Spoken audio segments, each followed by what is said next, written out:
आरभामहे। योगेन चित्तस्य पदेन वाचां मलं शरीरस्य च वैद्यकेन योपाकरोत्तं प्रवरं मुनीनां पतञ्जलिं प्राञ्जलिरानतोऽस्मि। तत्कर्म यन्न बन्धाय साविद्याय विमुक्तये आयासाय परं कर्म विद्यान्या शिल्पनैपुणम्। अनुवर्तयन्तु मातृ। श्रीगुरुभ्यो नमः। श्रूयते खलु? श्रूयते। तर्हि एतावत्पर्यन्तं किं चिन्तितम् इति चेत् वर्णेकदेशाः वर्णग्रहणेन गृह्यन्ते इति उच्यते चेदपि तत्र बहवः दोषाः दर्शिताः आसन्, परन्तु ते सर्वेपि दोषाः एकेन वार्तिकेन वारिताः। न व्यपरुक्तस्य अवयवस्य तद्विधिर्भवति यथा द्रव्येषु इत्यनेन। तत्र पुनः आक्षेपादिकमपि कृतमासीत्। अव्यपवृत्तस्य अवयवस्य न भवति, व्यपवृत्तस्य यत् कार्यं तत् तत्र न भवति इति उक्ते सति आक्षेपः कृतः आसीत्। तर्हि व्यपवर्गः यत्र अस्ति तत्र वा भवेत् खलु इति चेत् तत्रापि न भवति। किमर्थम् इत्युक्ते सन्धि अक्षरेषु यः अकारः वर्तते सः तु विवृततरः अस्ति। प्रत्याहारस्थः यः अकारः सः विवृतः इति कृत्वा तयोः प्रयत्नभेदात् प्रत्याहारस्थेन अकारेण सन्धि अक्षरस्थस्य अकारस्य ग्रहणं न भवति, अतः नास्ति दोषः इति समाधानमपि दत्तम् आसीत्। एतावत् स्पष्टम् इति भावयामि। एवं खलु अग्रे गन्तुं शक्यते?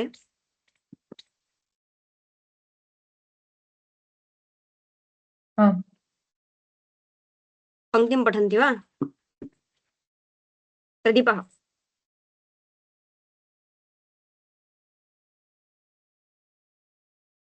विवृतत्वादिति अकारस्य विवृतोपदेशादत्र प्रकर्षः विवक्षितः तदाह विवृततरम् इति। तत्र प्रयत्नभेदात्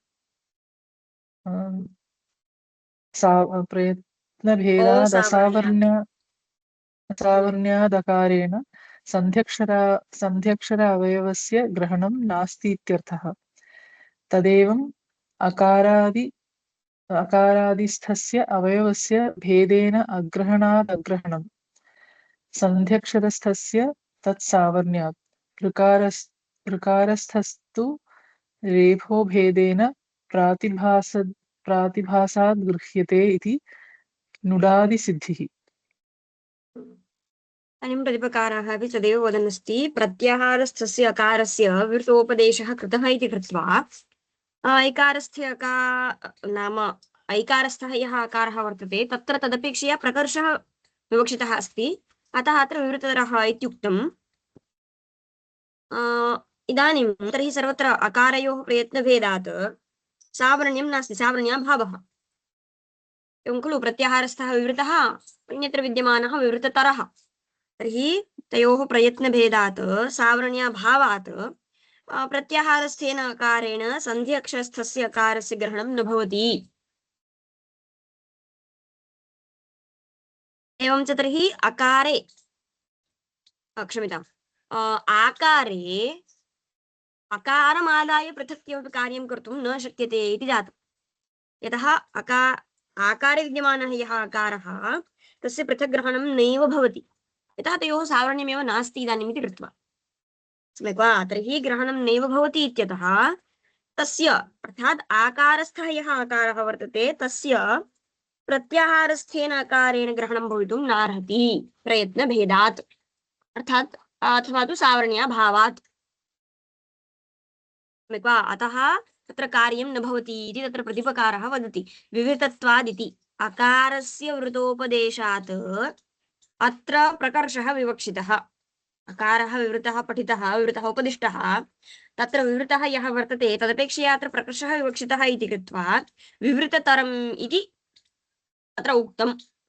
तत्र प्रयत्नभेदात् असावर्ण्यात्, तर्हि प्रत्याहारस्थः विवृतः, सन्ध्यक्षरस्थः विवृततरः इति कृत्वा तयोः प्रयत्नभेदात् तयोः असावर्ण्यम्।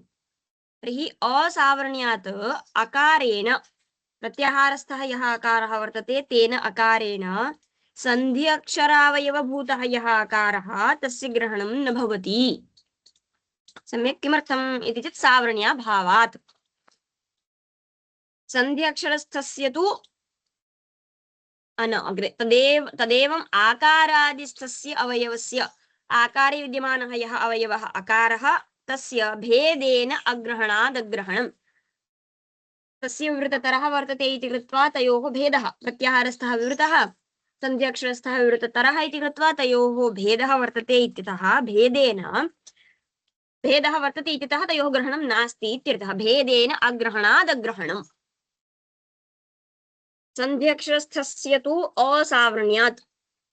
सन्धि अक्षरस्थः यः आकारः वर्तते तयोः सावरण्याभावात् ग्रहणं नास्ति इत्यर्थः। अग्रे अन्तिम एका पङ्क्तिः अस्ति ऋकारस्थस्तु रेफः भेदेन प्रतिभासात् गृह्यते इति नुडादिसिद्धिः। इदानीं तर्हि किम् एतावत्पर्यन्तं प्रतिपादितम् इत्युक्ते ये प्रत्याहारस्थाः ये वर्णाः सन्ति तेषां प्रयत्नः अन्यः वर्तते। सन्धिवर्णाः ये सन्ति तत्र विद्यमानानां वर्णानामपि प्रयत्नः भिन्नः वर्तते इति कृत्वा प्रत्याहारस्थैः सन्धि अक्षरस्थाः वर्णाः न गृह्यन्ते इति उक्तम्। एवं खलु?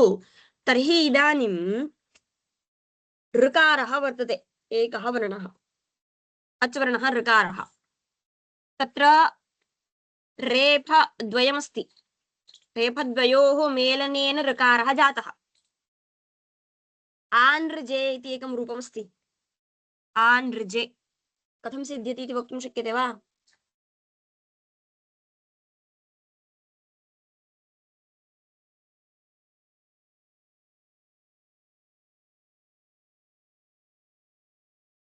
श्रूयते खलु न मम भगिनि। ध्वनिः? आमां श्रूयते, हा। न जाने।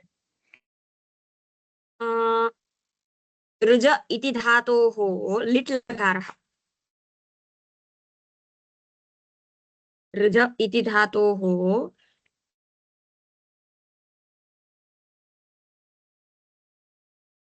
लिट् लकारे लिटः स्थाने लिप्तर्झि इत्यनेन सूत्रेण त आत्मनेपदं वर्तते इति कृत्वा त पुनः त इत्यस्य स्थाने लिटस्थ झयोरेशिरेज् इति एकं सूत्रमस्ति। तेन लिटः स्थाने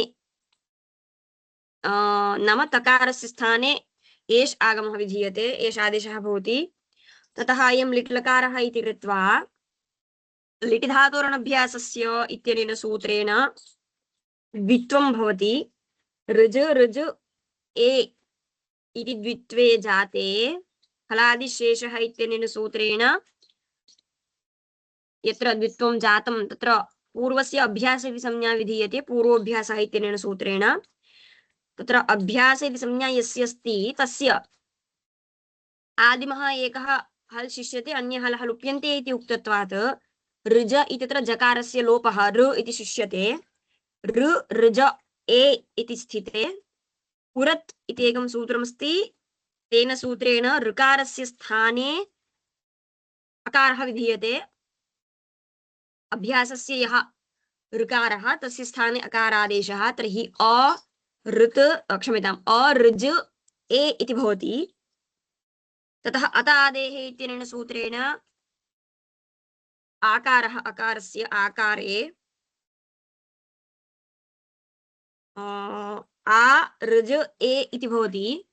ततः तस्मात् नुट् द्विहलः इति एकं सूत्रमस्ति।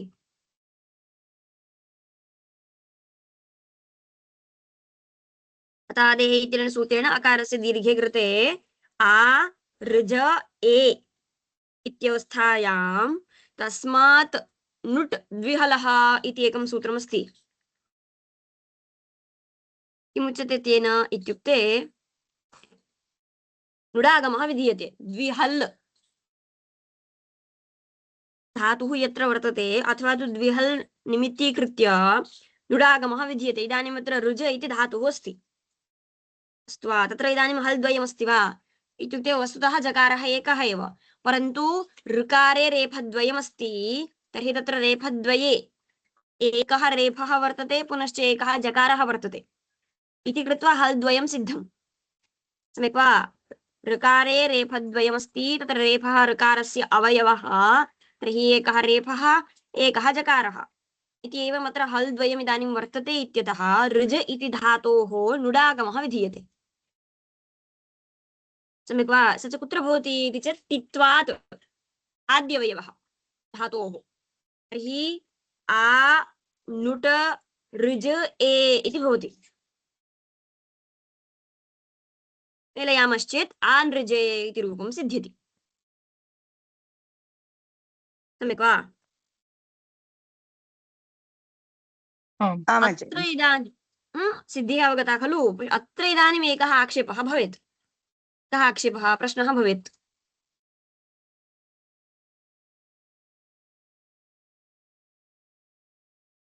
सिद्धिः अवगता खलु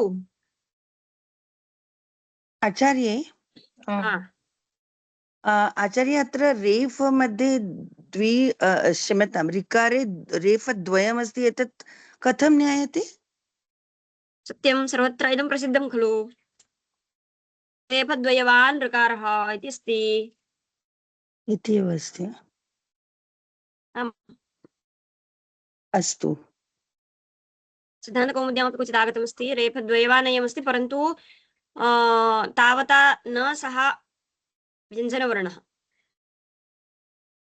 किन्तु सः तु अच्वर्णः अस्ति खलु आचार्य रेफद्वयवान् रेफ कश्चन अज्भक्तः इति उच्यते एवम् यद्यपि अस्तु रेफः अत्र अवयवत्वेन अस्ति तथापि अयं किं न व्यञ्जनवर्णः तु न आम् रेफद्वयवान् कश्चन अज्भक्तः इति उच्यते अस्तु अत्र इदानीम् एकः प्रश्नः भवेत् अस्माभिः एतावत्पर्यन्तं किं चिन्तनं कृतम् इत्युक्ते तत्र सन्धि अक्षरस्थस्य किं न भवति पृथक् ग्रहणं न भवति इति खलु चिन्तनं कृतं तर्हि इदानीम् अत्र ऋकारे अपि रेफम् अवयवं निमित्तीकृत्य अस्माभिः अत्र हल् द्वयं सम्पादितम् इदानीं ऋज ए इत्यवस्थायाम् उरत् इत्यनेन सूत्रेण अभ्यासस्य ऋकारस्य अत् विधीयते इति उक्तं तदा प्रत्यये परे उरत् इत्यनेन सूत्रेण अभ्यासस्य ऋकारस्य स्थाने अत् विधीयते कदा इत्युक्ते प्रत्यये परे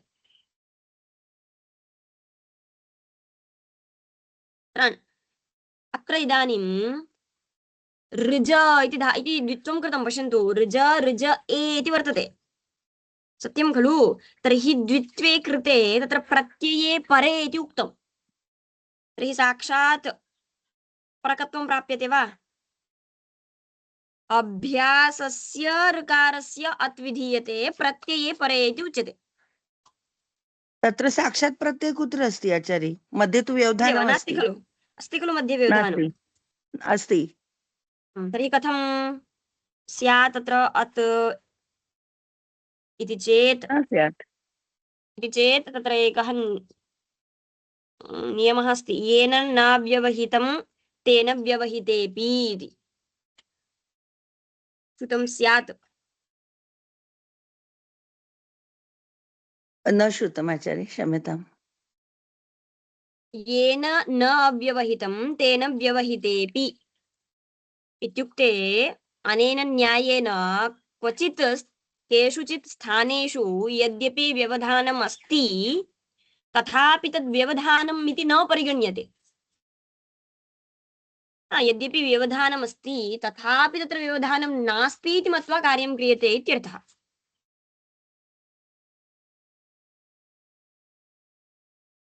यद्यपि अत्र ऋज इति धातोः व्यवधानं वर्तते तथापि तद् व्यवधानं व्यवधानत्वेन न परिगण्यते अतः किं भवति अत्र कार्यं भवति सम्यक् वा अर्थात् धातुः अत्र व्यवधायकः न भवति आचार्य तर्हि यावत् वयं प्रत्ययलोपे प्रत्ययलक्षणम् इत्यनेन प्रत्ययस्य लोपे सति तस्य लक्षणं तत्रैव तिष्ठति तावत् अत्र अस्ति चेदपि न दृश्यते इति मत्वा कार्यं साधनीयम् सत्यं सत्यं आम् तर्हि स्पष्टम्। वस्तुतः व्यवधानं वर्तते, परन्तु तद् व्यवधानत्वेन अस्माभिः तत्र केषुचित् स्थानेषु न परिगण्यते तत् कार्यसिद्ध्यर्थम्। यत्र आवश्यकता अस्ति तत्र एव एवम् अस्य न्यायस्य उपयोगः करणीयः। आम् सत्यं, न आचार्य, तु अवगतम्। अयं सर्वथा नित्यः न्यायः न, अर्थात् सर्वस्मिन्नपि स्थाने अस्तु। प्रवर्तते एव इति न। इति अयम् एकः विचारः। इतोपि एकः प्रश्नः अत्र भवति। कः इत्युक्ते उरच् इत्यनेन सूत्रेण अकारः आदिष्टः, तस्य अतादेः इत्यनेन सूत्रेण दीर्घः अपि आदेशः जातः। आर्ज ए इत्यवस्थायाम् अस्माभिः तत्र किं कृतमस्ति इत्युक्ते तस्मात् नुट् द्विहलः इत्यनेन सूत्रेण नुडागमः कृतः। तेन किमुच्यते इत्युक्ते द्विहलः धातोः नुडागमः विधीयते इति सूत्रस्य अर्थः उक्तः। तत्र ऋकारे रेफः अवयवः वर्तते इति कृत्वा रेफजकारः द्विहलौ इत्यतः नुड् सिद्धीकृता तत्र। इदानीं यदि अव्यपवृत्तस्य अवयवस्य अवयव आश्रितं कार्यं न भवति इति अङ्गीक्रियते, तर्हि इदानीम् अत्र हल् द्वयम् अस्माभिः सम्पादयितुं शक्यते वा?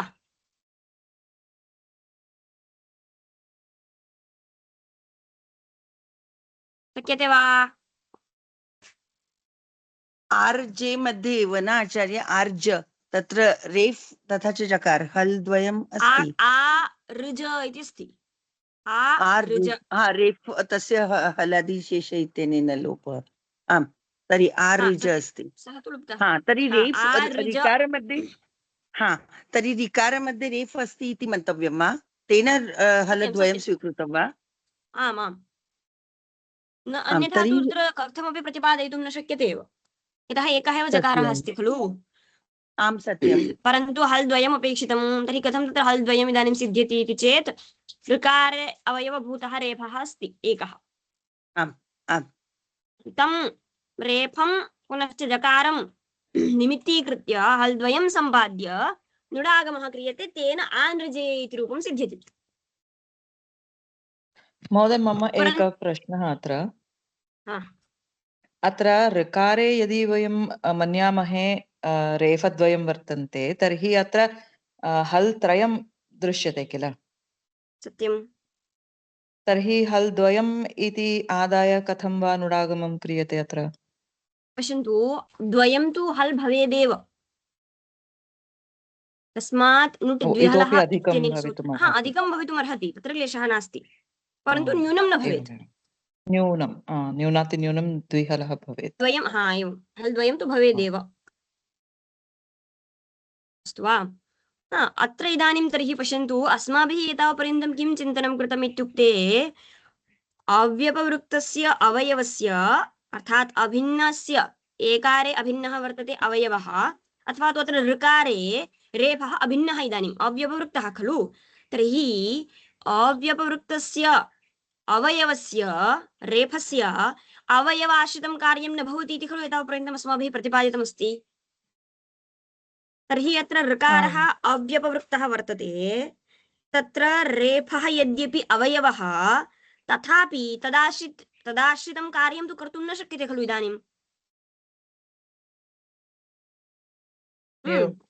तर्हि अवयवः तथापि तदाश्रितं कार्यं न भवति इति उक्तत्वात् द्विहल्त्वम् अत्र न स्यात्।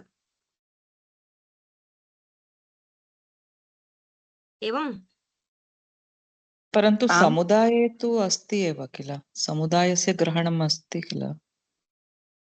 समुदायः गृह्यते चेत् सः ऋकारत्वेन गृह्यते, न तु रेफत्वेन। तथापि इदानीं पश्यन्तु, यथा पूर्वम् उक्तं हल् त्रयं वर्तन्ते किल। हल् त्रयम् इति कदा अस्माभिः प्रतिपादयितुं शक्यते? यदा ऋकारे विद्यमानः रेफः गृह्यते, पृथक्त्वेन यदि गृह्यते तर्हि।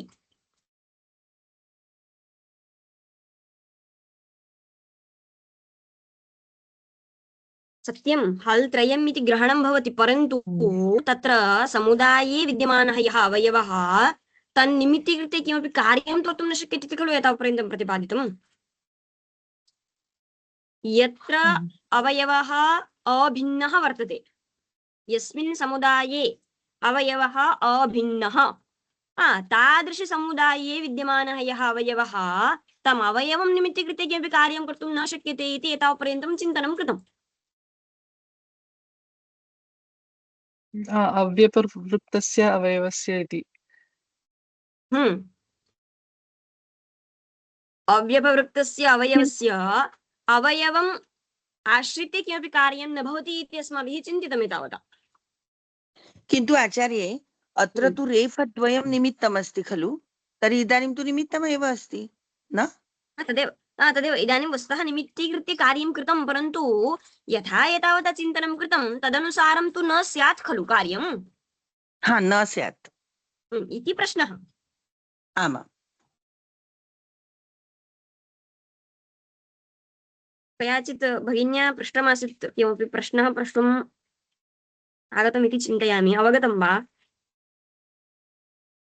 आमाम् अवगतम्।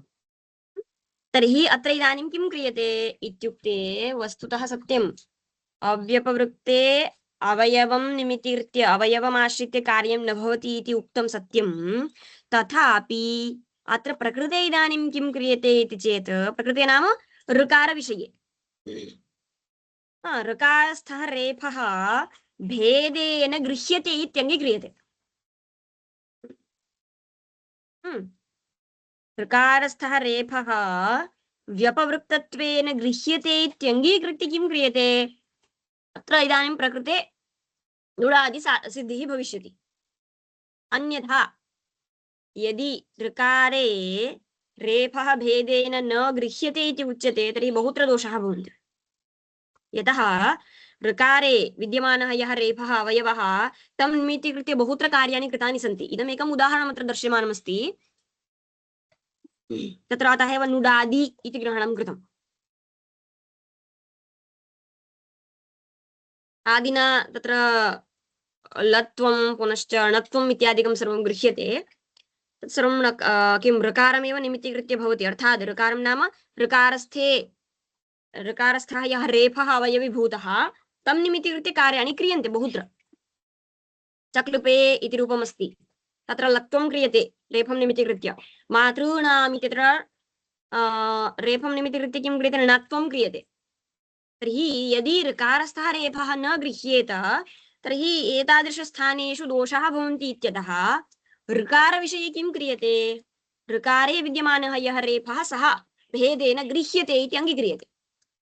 अतः तत्र प्रतिपकारः अन्ते लिखति ऋकारस्थस्तु रेफः भेदेन प्रतिभासात् गृह्यते इति नुडादि सिद्धिः इति उच्यते। अतः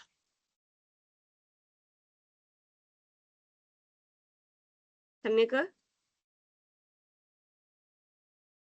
आम्, तर्हि एतत् केवलं ऋकारस्यैव वैशिष्ट्यं वर्तते वा? एवमेवं। ऋकारे रेफद्वयम् इति उक्तम्। हा, तत्र शङ्का अस्ति। तर्हि लकारे किं रेफलकारौ? लकारे रेफलकारो नास्ति, तत्र लकारद्वयमस्ति। एवम्, आम्, अस्तु। पश्यन्तु, वस्तुतः लकारः कथं सिद्ध्यति?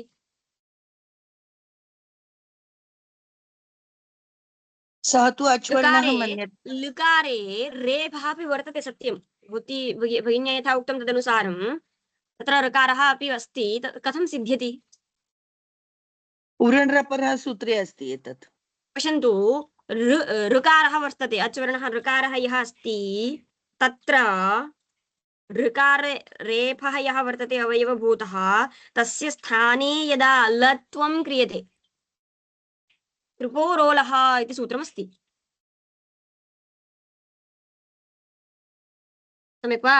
तेन सूत्रेण यदा ऋकारस्थस्य रेफस्य लत्वं क्रियते तदा लकारः सिद्ध्यति। तर्हि अवयवत्वेन तत्र रेफोऽपि वर्तते।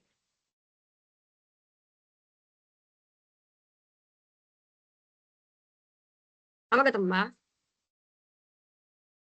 आमाचार्य। तर्हि तत्र रेफः लकारद्वयम् एते त्रयः सन्ति वा?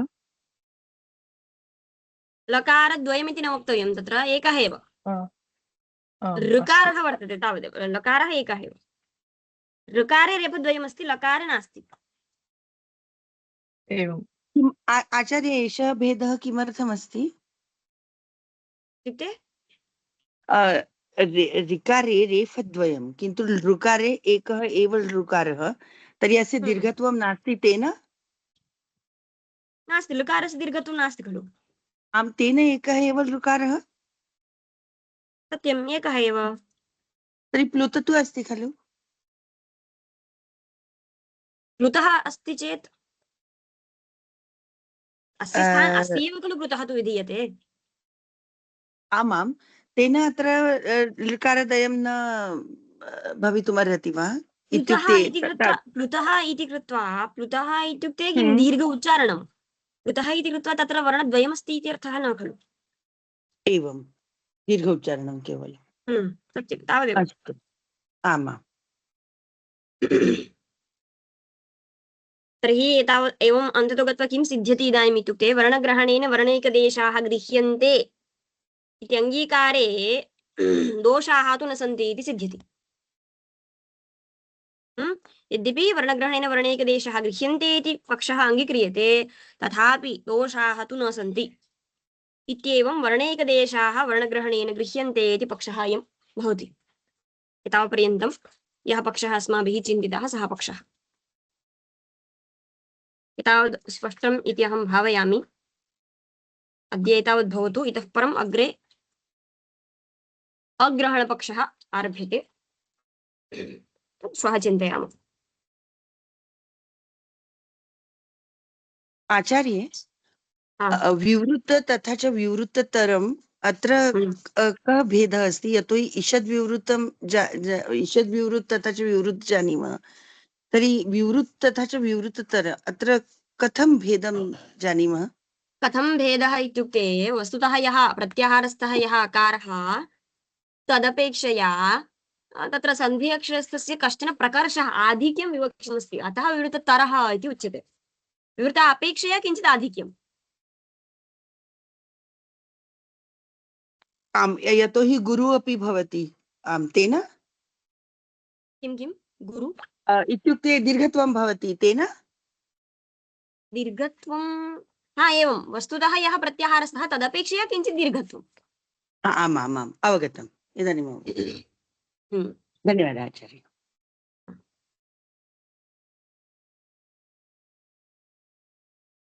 समापयामः। योगेन चित्तस्य पदेन वाचां मलं शरीरस्य च वैद्यकेन योपाकरोत्तं प्रवरं मुनीनां पतञ्जलिं प्राञ्जलिरानतोऽस्मि।